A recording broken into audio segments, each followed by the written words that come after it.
November is a fresh start after October's eclipses, and that's a welcome change. Eclipses always shake things up, reveal what's hidden, bring situations to a head, and challenge us to find new options when what was once a permanent fixture in our lives is reduced to rubble.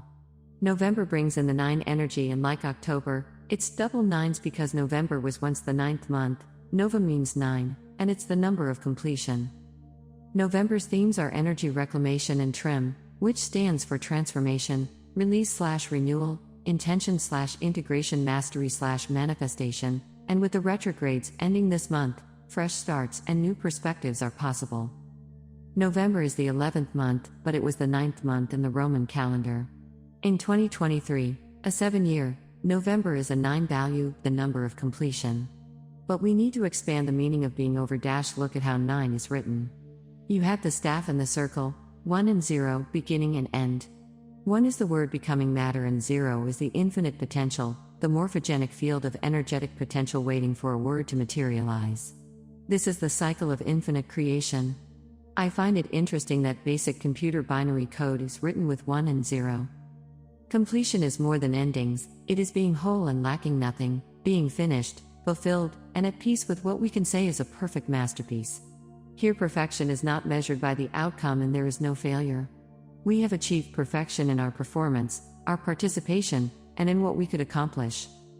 November's themes are reclamation and trim, and both refer to how we connect, align with, and use our energy. Reclamation is the process of reclaiming your energy, and it is a lot more than getting your power back. It is our intention to remove our energetic participation in situations, memories, challenges, and any activity that is draining our energy away from our present moment. Of course, that means we have to abandon all of our karma agendas too. Are we ready for that? We will know soon enough. Since I first started writing in February 2004, I have said that this is the lifetime in which we end our karma, and here we are. We are now in Ascension 2.0, a milestone we achieved in January 2022. We have managed to survive a 16-year global Pluto return, which we will fortunately never have to do again. We have been witness to and participants in a great reveal of individual and collective karma, and now that we have seen it and know what it is, our next step is to reclaim our energy, to remove all energetic connection to these karma pathways, and to reclaim our energetic sovereignty and divine blueprint of congruence and divine harmony. Now this happens on several levels, and the karma we have with others is one area of reclamation. Once you start exploring the opportunities for reclamation, you can get overwhelmed by the realization that all of your energy has been siphoned off by a variety of people and situations. No wonder you are having trouble manifesting. You feel like powerless is your middle name, and bad luck seems to follow you everywhere, or you really believe that the universe has been ignoring you. When your energy is depleted by energy drains, you have no energy resources, and you can't get your manifestation, miracles, or intention to work out. That's because you may have the process in place, but someone drained all of the gas out of your gas tank, and has been doing that for a very long time. Reclamation is the key to 5D success because we need all of our energy to create our reality, and there is no karma in higher frequencies. Another November theme is trim, which stands for transformation, which means to permanently alter the form of something, like cooking an egg, and creating something new. Release/remove energy that conflicts with your transformation and blocks your peace of mind, heart, and spirit. Intention/integration. Intention creates an energy container and is the second step in manifestation. You know what the first step is if you took my idea manifestation class. But integration is equally important because you must create energetic space in your reality for your intention. Mastery/manifestation is how we show the universe that we are energetically sovereign, by acknowledging our mastery and then using our creative power to manifest. This is not something that only special or gifted people can do. We are all capable of manifesting our reality, we do it every day, but now we must do it with greater intention and in alignment with our 5D ascension path. By approaching the process as a master, not a servant or initiate, we claim our authority to create miracles and give form to energy.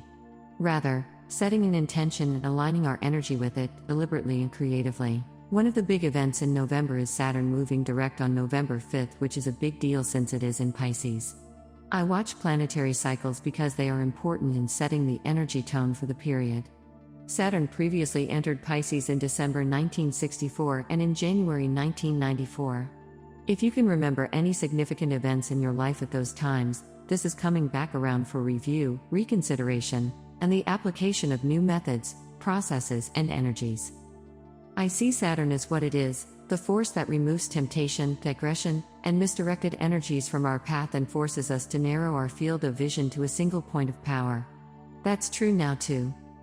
And when we achieve the Saturn/Neptune conjunction in Pisces, not exact but close enough, something that has happened only 3 times in the last 2,000 years, in the years 375 to 6, 1523 to 4, and from April 27 to May 6, 1847, it will be another level of spiritual awakening, alignment, and integration.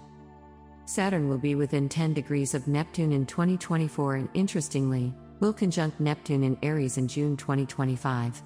This is a 5D aspect, the discipline, grounding, and focus of Saturn connecting with spiritual, illusionary Neptune, creating an opportunity for us to achieve one of our ascension milestones, creating the synergy of human and divine, of material and spiritual. For now, we can use Saturn in Pisces to start embracing and embodying our spiritual and divine aspects into usable, serviceable forms by staying grounded in our humanity while also applying divine principles to create our reality in an intentional way. I have always said that it is just as bad to be too spiritual as it is to reject spirituality and be 100% material. Another great energy aspect this month, a gift from the stars, is Venus going into Libra on November 8th.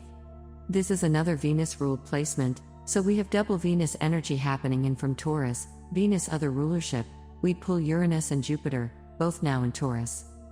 We also have a conjunction with Mars at 20 Scorpio, which is going to provide the action energy we need.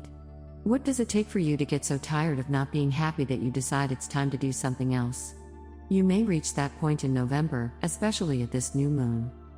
The full moon on November 27th is in Gemini, sparsely aspected but opening the door to exploring more of what we love and what we are good at. Gemini is creative and excels at multitasking. Is it time to explore or expand a hobby or interest? Do you want to start a small side business and see what happens with it? This full moon would be the time to do that, since it also opposes Mars in Sagittarius, and Mercury, Gemini's ruler, is also in Sagittarius. Remember November's theme of reclamation, reclaiming your energy? This is the time to do that, to get yourself out of the blame game, stop revisiting the past with the could, would, should, didn't, can't, and never stories, and try something new that feeds your soul and your bank account at the same time. Overall, November is a reprieve from the heavy eclipse energy of October, and it continues the theme we had starting in August as we move forward on our ascension path. To understand and make the most of November's energy, we need to see it as another step on a longer ascension trajectory that began in August. August's theme was the inflection point, where the force of transformation pushed us out of inertia and into action. Then in September we had the conversion, where everything that could be, must be, and had to be transformed came up for our inspection. Reclamation is not about taking your power back because you have no power without energy. Everything begins with energy. So reclaiming your energy is what restores your connection to your own power, and that's what we will do this month. For extra support, we have both Mercury and Mars in freedom-loving Sagittarius this month, where they will provide us with a new level of spiritual maturity. Sagittarius is Gemini's higher expression, helping us trade our karmic pathways in for upsourced creative expression.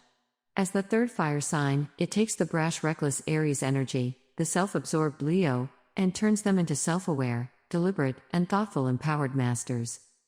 Trim is our guideline for removing what is no longer necessary, what doesn't serve our intention and vision, and what drains our energy and prevents us from being fully aligned and congruent with our own energy resources. This is not about balance, it is about congruence. It is not about the synergy of masculine and feminine energies. We have long moved beyond that. Anyone who is still talking about masculine and feminine energy balance doesn't understand where we are on the ascension path and probably thinks we're still trying to get through the veil between spiritual and material. Next month the long planetary retrograde cycle ends, and we will begin 2024 with a lot of accomplishments to empower our new journey into this 8-year. If you're feeling tired and worn out, use November's energy to start your energy reclamation. What is draining your energy, and where can you start reversing that process? Remember that the longest journey happens one step at a time, and we live in the present moment, which is the moment in which you are breathing. By Jennifer Hoffman.